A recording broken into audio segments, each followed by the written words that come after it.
Hello friends, our today's topic is annual information statement and taxpayer information summary. So for annual information statement we will use AIS and for taxpayer information summary we will use TIS. So today we will discuss about TIS and AIS. First of all you will understand sir ये क्या नए words आपने ला लिए. So first of all how from where we will get this type of statement we will see it. So let's log in my case. So I am login. You know how to log in the income tax site. Still I am showing you on site. You have to enter your PAN number here.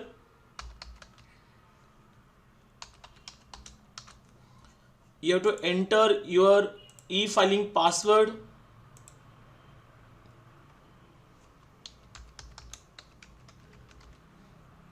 As you know, this is our income tax e-filing website. I have entered my user ID, my password, and now I am going into the site. Now here you will see your name, and now from here you have to go under services. From services you have to go under annual information statement.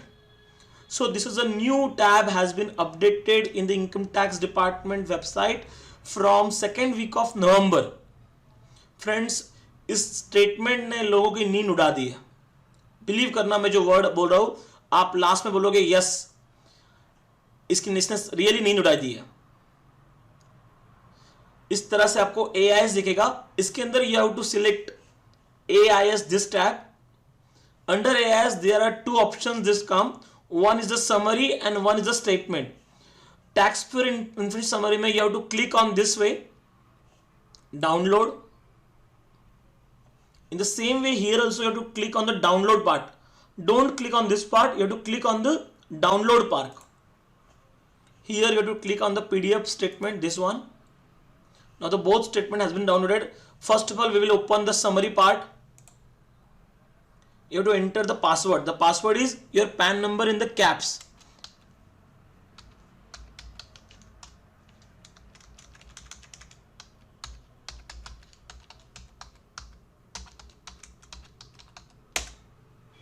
So you can see here your name, the income tax department, your PAN number, your Aadhaar number, your name, your date of birth, mobile number, your email ID. Friends, now see this is the summary of one case where he had deposited cash so and so amount. He had withdrawn a cash so and so. He had withdrawn the immovable property. He had purchased immovable property for so and so and purchased time deposit so and so. This is to one of the case. Now friends, here only you can see the 4 transactions, but we want to discuss today the case for how many sub type of cases will come.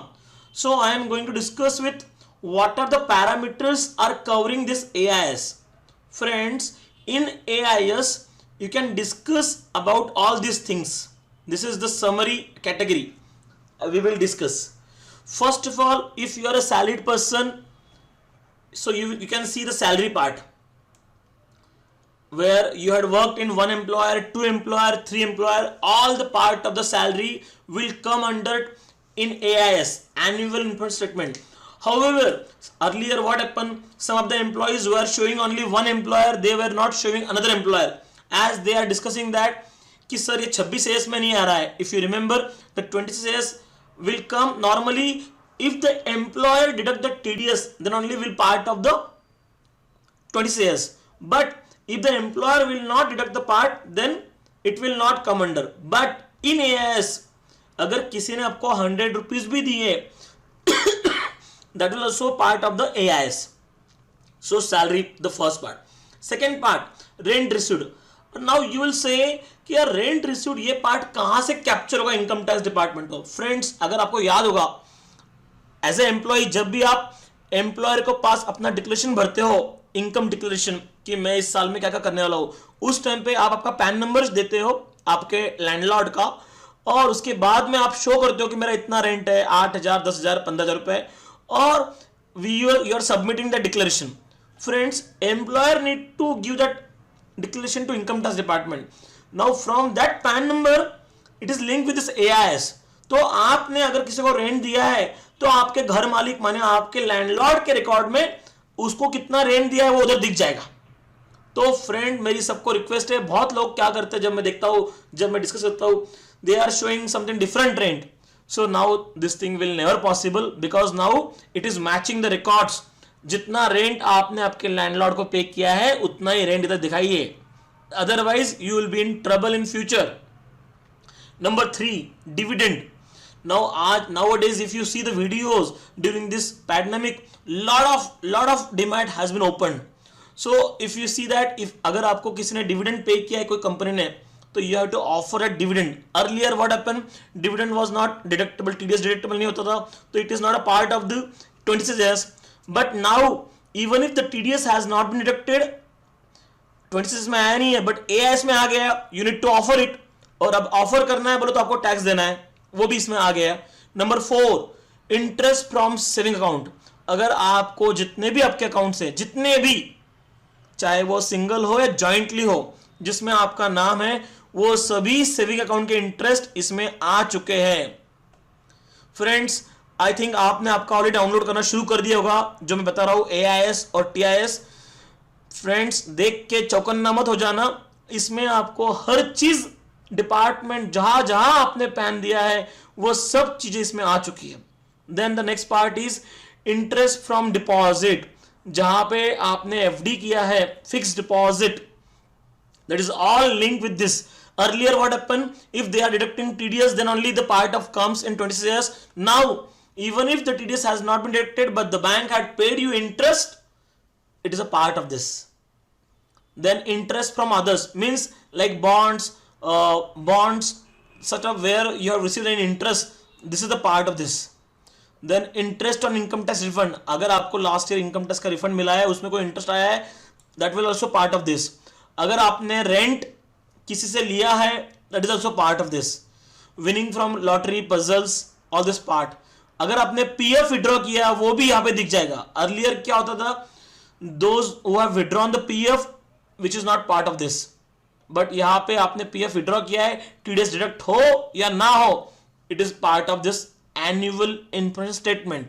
Friends, we'll discuss about interest on infrastructure debt bond, interest on specified company by a non-resident, interest on bonds and government securities, interest in respect of non-resident, income from long-term capital units offshore, interest on income from long-term capital gain from foreign currency, income from FIIs, insurance commission, those who are receiving LIC commission or any insurance, max or any type of insurance commission, which is earlier what happened in 26S, अगर TDS cut होता है तो other आप, now 26S you forget about 26S, you have to see about for the offering income, you have to see about this.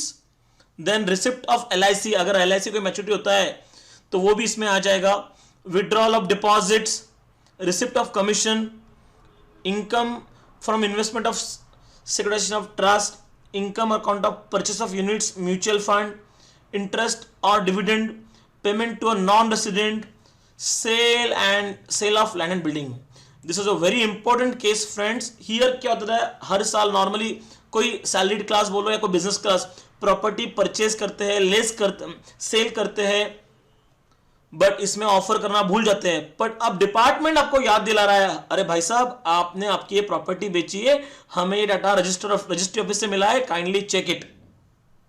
Then receive from a transfer of immovable property, ये data link किया गया आपके 26 QB के साथ, जहां पे हम TDS काटते हैं 50 लाख के ऊपर अगर कोई प्रॉपर्टी परचेस करते हैं, वो इससे लिंक हो चुका है। सेल ऑफ व्हीकल, जहां 10 लाख के ऊपर की व्हीकल है तो वो तो आ जाएंगे अपने TCS में, पर 10 लाख के नीचे के अगर कोई डाटा है तो आपके RTO ऑफिस से डाटा लिया जाता है और वो सेल ऑफ व्हीकल में आ जाता है।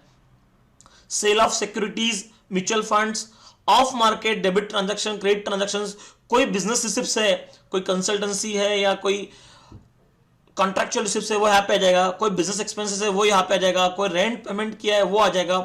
Very important point, cash deposit, लोग भर भर के कैश भरते थे, चाहे वो 10 लाख के ऊपर हो या 10 लाख के अंदर हो, यहाँ कैश डिपॉजिट पूरा उठा के उन्होंने फिगर दे दिया और इसके साथ एक समरी देते हैं आपको AIS में, आपने कौन से अकाउंट में कितनी कैश भरी है। द डिपार्टमेंट आपको कोई कष्ट देना चाहता नहीं है, they are giving all readymade information कि आप क्या कर रहे हो। Cash withdrawals, cash payments, receipt of foreign remittance, foreign travel, अगर आप फॉरेन ट्रेवल कर चुके हो तो वो आपने स्पेंड किया है मनी, वो टिकट कॉस्ट आपने ऑफर किया है नहीं किया है। परचेस ऑफ इमोबल प्रॉपर्टी, आपने अगर प्रॉपर्टी परचेस की है वो डाटा भी यहाँ पे आ गया है। परचेस ऑफ व्हीकल आ गया है। FD, friends FD I am seeing very interesting things. लोग क्या होता है एफडी करते हैं हर महीने को, again FD breaks for some purpose, but department इसमें क्या कर रहा है, ड्यूरिंग द जितने एफडी की है वो टोटल उठा के दे रहा है। नॉर्मल जैसे मैं 1 लाख की एफडी हर महीने करता हूं और मंथ के एंड में तोड़ देता हूं, तो क्या होगा 1 लाख की एफडी की 1 लाख की एफडी तोड़ दी, पर 12 महीने में मैंने 12 लाख की एफडी कर ली। Department shows the gross value, so you have to see very well. Data department का अभी तक मैंने जितना देता है 99% डाटा इज करेक्ट।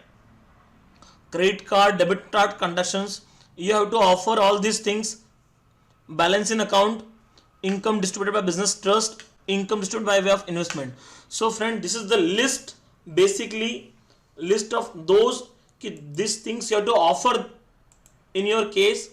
अगर अब ये स्टेटमेंट तो आपने बना लिया, देख लिया, आपका स्टेटमेंट आ गया, आपने डाउनलोड कर लिया, अब करना क्या है फ्रेंड्स, अगर जिस किसी ने अगर आपने रिटर्न भर दिया है, आपने रिटर्न भर दिया है और अगर आपको लगता है कि मैंने इसमें से कुछ ऑफर नहीं किया है, तो आई विल सजेस्ट, चाहे आपको आपका इंटीमेशन 143 आया हो या ना आया हो, रिफंड आपका आया हो या ना आया हो, मैं आपको रिक्वेस्ट करूंगा, गुजारिश करूंगा, प्लीज रिवाइज योर रिटर्न। अगर वो आपने आपके इनकम ऑफर नहीं की है तो friends you will be in trouble. I tell you that department अगर आपके बैंक अकाउंट में झांक के आपका सेविंग का इंटरेस्ट, एफडी का इंटरेस्ट, आरडी का इंटरेस्ट निकाल रहा है, तो आफ्टर 1 ईयर आपको वो कष्ट करेगा नहीं एक नोटिस देने के लिए कि आपने ये इनकम कमाया है और ये आपके पार्ट ऑफ द आईटीआर नहीं है। Please offer it. अगर आप पीसफुल लाइफ चाहते हो, अगर आप पीसफुल नींद चाहते हो, तो I request you please offer this. By mistake अगर रह गया है, अब इसमें बेसिकली सब लोग कंपैरिजन नहीं कर रहे हैं कि डिपार्टमेंट ने ये एआईएस लाया है 2nd वीक ऑफ नवंबर और हमने तो हमारा रिटर्न जून में, जुलाई में, अगस्त में भर दिया है, तो क्या हमने रिवाइज करना चाहिए या नहीं करना चाहिए? Friends I will suggest you suo motu अपना रिटर्न रिवाइज कर लीजिए। भाई ट्रांजैक्शन तो आपने किया है ना, आपने जब अपने सीईओ को बताना चाहिए था कि भाई मैंने शेयर्स का ट्रांजैक्शन किया था, मैंने प्रॉपर्टी परचेस की, मैंने प्रॉपर्टी सेल की, उसे क्या पता, वो कोई भविष्य वाला बंदा थोड़ी ना है। तो इसीलिए आई विल सजेस्ट यू, आप अपना एनुअल स्टेटमेंट डाउनलोड कीजिए, टैक्स पेयर इनपुट समरी देखिए, और अगर आपने वो आपके इनकम से मैच नहीं हो रहा है तो प्लीज इवैल्यूएट। फ्रेंड्स अब आपको देखना है कि मुझे कंपेयर कैसे करना है, तो आपको कंपेयर करना बहुत इजी है। आपको ई फाइलिंग में जाना है। हमने पहले अपना एआईएस तो निकाल लिया है, टीआईएस भी निकाल दिया है। आपको जाना है अपने ई फाइल में, इनकम टैक्स रिटर्न्स में, व्यू फील्ड रिटर्न्स में, यहां पे जाके आपको ये फॉर्म डाउनलोड करना है। यहां पे आपका AY 21-22 का केस दिखेगा और वो डाउनलोड वाला फॉर्म ओपन करना है और you have to see whether आपने या आपके सीए ने वो सब कुछ ऑफर किया है क्या। मान लीजिए अगर कुछ चीजें इसमें ऑफर नहीं है तो I request you, you need to offer it, don't forget it friends. Apart from that, now major thing is that बहुत लोगों ने ITR 1 भरा, those who are salary class they have filled ITR 1, they didn't offer the sale of immovable property या sale of shares and mutual funds. This is a majority of case. Even if what I am telling, if you see the statistics, इस साल ITR 2 बहुत ज्यादा भर दिए। The reason is purely that because those who have done the shares transactions, और if they have not file ITR 2, you will be in trouble irrespective of the amount. If you have sold any amount of shares, mutual funds, including switch of mutual funds, please offer your income, please offer your loss and close the matter. Now the dates are already been over for filing the returns, but no issue. There are 2 categories will come. जिन लोगों ने आज तक return नहीं भरा है, भाई साहब आज अपना रिटर्न भर लीजिए और सारी इनकम जो जो दिख रहा है उसके अंदर वो सब ऑफर कर लीजिए। हाँ, अगर आपने वो ट्रांजैक्शन किया ही नहीं है तो कोई टेंशन नहीं है, भाई आप जाके बता सकते हो देखो भाई मैंने ये तो किया ही नहीं है, उस केस में you will not be in trouble. लेकिन अगर आपने ट्रांजैक्शन किया है और ऑफर नहीं किया है तो डेफिनेटली डिपार्टमेंट आपको छोड़ेगा नहीं, आप डिपार्टमेंट के रडार पे रहोगे। नंबर 1। नंबर 2, जिन लोगों ने रिटर्न भर दिया है उन्होंने क्या करना चाहिए, उन लोगों ने अपना रिटर्न रिवाइज करना चाहिए और उसमें जो जो चीजें आई है वो सब चीजें ऑफर करनी चाहिए. Okay friends, if any questions related to this I request you नीचे कमेंट करना मत भूलना, और don't please subscribe my channel if you are not subscribed it. और अगर आपके कोई क्वेश्चंस रहे तो मैंने नीचे अपना मेल आईडी दिया है, मेरा मोबाइल नंबर दिया है. Don't forget to ask me anything. Friends, thank you. If you have any questions, please ask me. Thank you once again. Thank you.